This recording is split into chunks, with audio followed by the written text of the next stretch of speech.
Halo Sobat Arsitek Pasar dan Sobat Ramu Rambat ya, masih bersama saya Agus Eko Mantio. Saya punya dua channel ya, namanya Ramu Rambat dan Arsitek Pasar. Saya sekarang ada di Hallway Space di Kosambi bersama foundernya nih, Mas Robi di depan saya. Say hello ya. Oke.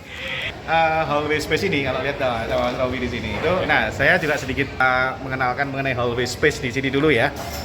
Nah, ini ruang kreatif yang ada di dalam pasar. Nah, ini foundernya. Nanti kita ngobrol sebentar Mas Robi ya. Saya keliling dulu nanti ya. Nah, bayangin ini banyak ruang-ruang kreatif di dalam pasar. Nah, nanti di sesi berikutnya saya akan lihat bagaimana bedanya antara Hallway Space dengan Pasar Kosambi ya. Ini banyak tempat nongkrong ya, dan yang dijual nih unik-unik ya. Nah, dijual unik-unik. Ya, oke. Nah, ya, wah ini anak-anak muda pada nongkrong dan yang jual ada dapur rakul gitu ya. Nah, satu Selasar nih saya datang di sini ya. Ini ada, wah ya. Ini di dalam pasar ya, teman-teman. Ini di dalam pasar ya. Nanti seperti apa di tayangan berikutnya saya akan sampaikan. Nah, oke, dan ini banyak tempat makan dan saya sedang meramu rambat, yaitu bagaimana diskusi-diskusi tentang inovasi menyertakan kuliner. Dan saya akan konsumsi di sini adalah ini apa tadi namanya Mas Robi? Mie apa? Sop Medan. Oke, sop Medan. Nah, Kedai Jaya. oke, nah kedai. Wah, ini sama penjaganya Kang, punten siapa namanya Kang? Jualan kopi juga ya? Kurniawan. Kang Kurniawan. Kang, kalau makanan ini ya mie apa tadi? Mie Sop Medan. Mie sop Medan ini Iya. ya, kalau boleh cerita. Dari Medan. Sih, Oh, dari Medan ya? Iya. Oke. Nah, Medan. oke, dari Medan. Terus apa lagi khasnya ya? Kalau di sini ya paling kedai-kedai ini sih Pak. Oh, ini lebih jualan kopi ya? Nah.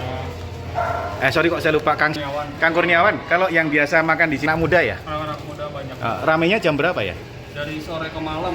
Oh, sore ke malam. Dan Iya. ini sudah berapa tahun untuk usahanya ini? Kalau kita baru setahunan. Oh, dan masih bagus ya?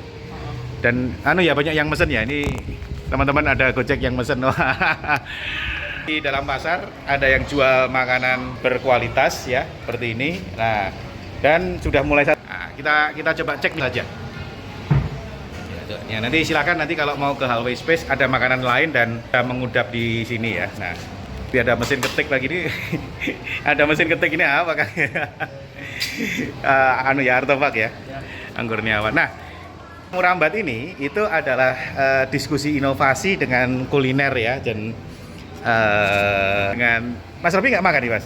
Udah. Oh, nggak makan. Saya sambil makan sendiri nggak tahu ya. Oke ya. Nah, Mas, kalau di Hallway Space ini gimana sih ya konsepnya ya? Cerita dikit lah buat promosi di channel saya nih nanti. Sebentar ya. Oke, sambil saya cari tempat yang enak buat naruh kamera. Oke, silakan Mas. Ya cerita. Jadi, halo ini secara konsep memang brand yang kita bikin ada beberapa segmen kreatif. Ada Susah. kuliner, ada fashion, terus ada juga art and craft. Di sini juga ada creative office. Jadi buat teman-teman yang mau sewa ruang untuk kantor yang masih di bawah 10 orang timnya, ada juga beberapa disewa di sini. Terus ada juga jadi kayak nail art sama salon. Oh, ada salon ya di sini ya? Coba. Nah, bisa, wah kameranya bisa kelihatan ya. Saya bisa makan itu. Oke, jadi kita memang diskusi dan saya ambil diskusi, saya makan gitu ya. Oke, nah silakan Mas Robi. Sambil saya makan ya. Jadi Ramu Rambat ini memang Mas Robi udah makan soalnya. Aku belum makan siang.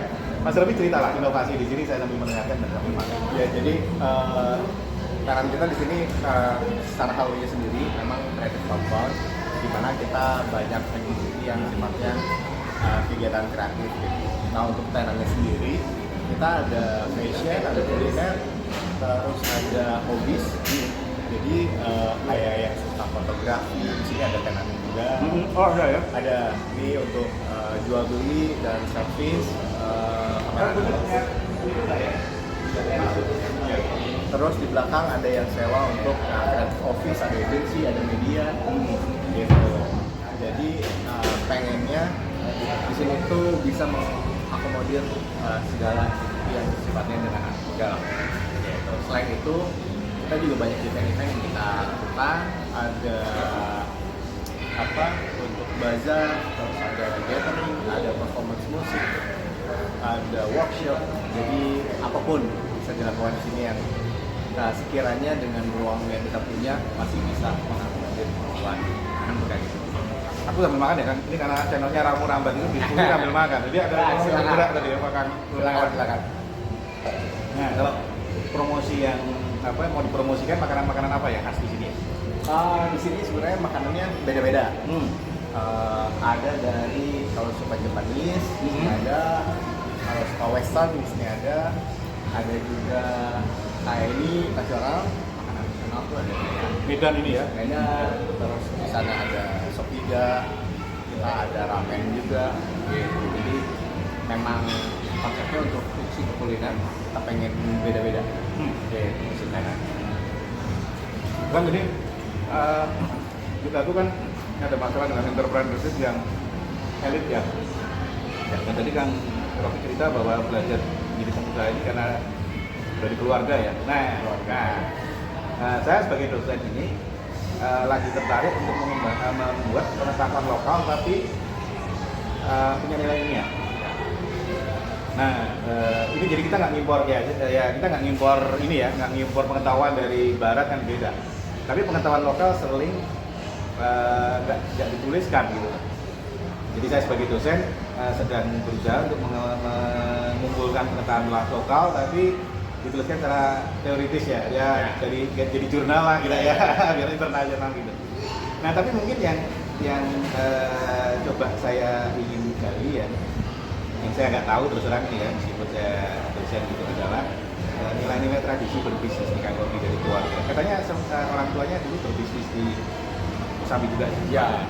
Itu boleh diceritakan. Nggak apa-apa ya, berbagi ilmu nggak apa-apa ya. Iya. Silakan. Mungkin jiwa dagang saya atau usaha saya ya ada sedikit banyaknya turunan dari keluarga.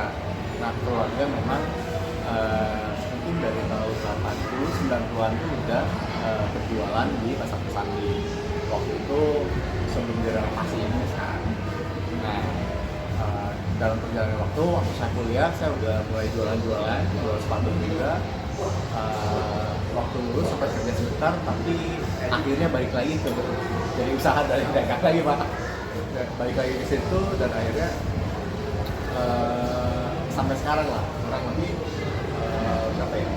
Hampir 9-10 tahunan lah yang fokus di berdagang ini. Yang pasti sih kayak mental sih kalau jadi berdagang, karena kita nggak tahu, mungkin satu waktu kita omsetnya bisa gila-gilaan, tapi satu waktu bisa anjlok parah juga, sangat bisa. Nah, salah satu yang dirasa sih jadi pedagang mentalnya harus kuat. Nah, kan momentum untuk memutuskan jadi pedagang dengan ketidakpastian ya, betul. Daripada menjadi pegawai yang gajinya tetap tapi ya segitu aja, apa ya? Waktu itu memutuskan. Saya memutuskan usia 25 Pak. Oke. Sudah menikah? Belum. Usia 25 masih karyawan. Pada saat itu memang kurang cukup dan akhirnya waktu berdagang kayaknya kalau difokusin bakal lebih gede dari gaji saat itu. Nah, dan itu udah memilih kayaknya saya nggak akan kerja lagi nih sama orang. Gitu waktu ber-25. Persimpangan di situ lah alhamdulillah. Ketika kita ambil keputusan, alhamdulillah jalan. Tapi waktu itu pun ada plan B-nya kalau worst case-nya secara perdagangan nggak bagus, secara di profesional kalau misalkan jadi karyawan pun bisa punya basic gitu. Waktu itu tahun berapa ya? 2015 ke 16. Ekonomi lagi bagus ya? Lumayan sih. Oke, lumayan. Masalah kan setelah reformasi dan sebelum pandemi ya. Jadi memang usaha-usaha untuk berwirausaha tahun-tahun itu lagi terbuka ya. Paling bagus 2012. Oh, 2012. Apa momentum apa waktu itu ya kira-kira? Kalau saya di sepatu ya, fokusnya di memang brand lokal. Pada saat itu momentum brand lokal itu 2012 sampai 2015 bagus banget. Itu kalau nggak salah lagi ekonomi kreatif lagi naik. Lagi lagi naik. Oh, Jadi kalau brand lokal sepatu itu. betul, Oke. kalau di Bandung tuh kayak ada Brodo, sepatu Brodo kan sepatu kulit. Iya, Terus sekarang dia sempat besar juga. Untuk boots, Dia boot, terus sepatu terus jeans. iya ya waktu itu ya, iya Hype itu kreatif betul. Yang itu yang angkat Pak Ridwan Kamil. Ada ngomong Ridwan Kamil nih. Nah, kayak Tapi gitu. belum ada aura-aura awalnya. Mau tahu nih itu Mas. Betul. Nah dari situ memang yang lokal itu bagus.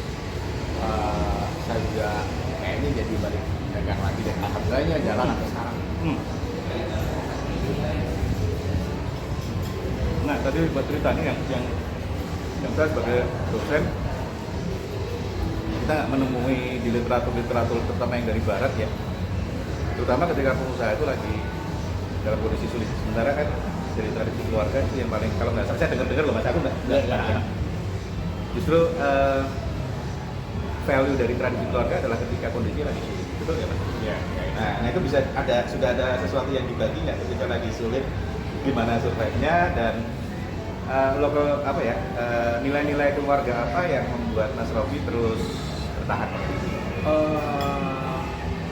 Mungkin yang harus dibangun keras sih. Kita harus jaga keras sama partner, apalagi dengan supplier. Biasanya dengan keterbukaan, apalagi memang kondisi lagi sulit, pasti kan penjualan kurang bagus, ada hambatan dan lain-lain. Tapi yang pasti sejauh ini yang saya lihat adalah keras sama mitra, mau itu supplier atau apa, jangan sampai merugikan gitu. Misalkan kadang mungkin aja kalau misalkan dikasih produk yang bayar mundur, ketika barangnya laku tapi nggak dibayarin misalkan, yang pasti secara bisnis tuh jujur itu penting sih. Gimana caranya kita saling percaya gitu. Berarti kan pernah pada masa-masa ketika pandemi. Ya Itu gimana? Waktu ya gampang lah kita lihat itu umum ya. Pada saat pandemi gimana caranya HOW? Nah, kalau untuk HW sendiri malah kita pertumbuhan tertinggi itu pandemi Pak. Oh iya, Kalau HW, karena kita ngebangun HW ini dari yang 7 toko tahun 2020 sampai 140 toko saat itu tahun 2022 Pak. Jadi dalam masa pandemi memang kita pertumbuhannya banyak karena mungkin ada beberapa faktor. Ada teman-teman yang bergelut di industri lain nggak bisa kerja, seperti event organizer atau misalkan musisi nggak bisa kerja sama sekali, jadinya sewa toko di sini untuk bikin activity gitu Pak. Jadi buka toko untuk hobinya atau bikin brand lokal gitu. Jadi tingkat keterisian mungkin bisa 100% okupansi Malah di pandemi bikin untuk HW-nya ya. Terus kayaknya secara ekonomi lebih berat 2024 dibandingkan pandemi. oh yang sekarang. Lebih berat afternya. 2024 2025 pertengahan ke awal berat banget. Gitu. Nah kesini agak naik ke akhir tahun ini, tapi yang berat banget setelah pandemi malah 2024 tuh. Kita ngomongin HOW Space aja dan mungkin rasa ingin tahu saya ya sebagai seorang peneliti adalah bagaimana pengusaha menyikapi pada masa-masa paling sulit. Ya, HOW Space pernah mengalami masa-masa paling sulit. 2024 kayak Tahun yang lalu ya? ya. Itu apa? Karena kita para founder ini satu nggak punya basic untuk pengelolaan gedung atau manajemen building kayak gini. Saya basicnya ada komunikasi dan marketing lah ya. Terus ada teman saya basicnya adalah musisi. Oke, artis ya seniman ya. Atau seniman. Terus ada satu yang memang punya retail. Maksudnya ya bisnis jualan biasa ya. Betul. Karena akan berbeda case-nya dengan kita mengelola satu ruangan dan semua bertumbuh pada kita secara tanggung jawab. Nah dalam 3 tahun kita belajar learning by doing lah. Oh ini salah, oh ini salah, benar. Artinya banyak rugi-rugi di sini. Benar. Wah. Banyak ya. Pokoknya kurang lebih 2 tahun kita benar-benar nggak ngambil strategi dari itu. Bener nggak ngambil profit? Nggak ada. Ongkos pun nggak ada. Selama 2 tahun. Karena ini dibuka penting nih. Jadi kita pengen ini survive aja. kalau ini jalan dulu. Itu jalan dulu ya. Oke. Karena kan Supaya kita trust tadi. Betul. Dan kita kan nggak ada investor ya untuk bangun ini. Jadi kayak kita ada uang, bangun sebagian, lewat doang, bukan sebagian gitu. Dan kita pengen 2 tahun ini growth-nya di pembangunannya dulu dan pertumbuhan tenan. Jadi belum ngambil profit ya malah. Belum profit, malah pendapatan untuk operasional pun untuk JKS sendiri itu belum Waduh, itu subsidi dong kalau gitu. Dari karena sisi yang lain. kita masih bisa hidup dengan bisnis kita masing-masing. Oh, Saya Mas Robi punya toko ini di mana? di bawah. Oh, ada toko ya. Ada toko, Oh. kita punya toko sepatu, terus ya teman saya ada toko kopi. Jadi hidupnya masih dari situ. Untuk Oke. okay. Sendiri kita belum masih subsidi masih Betul. itu ya. After. Nah, kalau sekarang kira-kira masih subsidi atau sudah self finance? self finance sudah Ya, tapi belum profitable. belum profitable. Kira-kira kalau ada kondisi yang ini kan katanya lagi susah ya. Ya.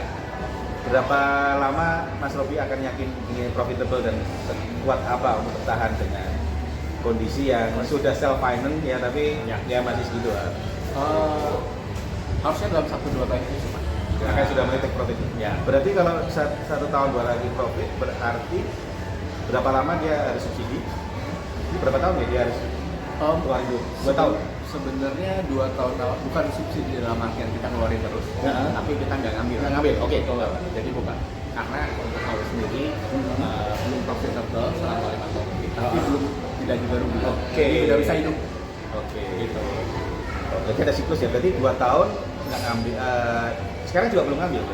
Kalau sekarang gaji operasional aja. Oke. Berarti 2 tahun ini istilahnya yang penting growth dulu.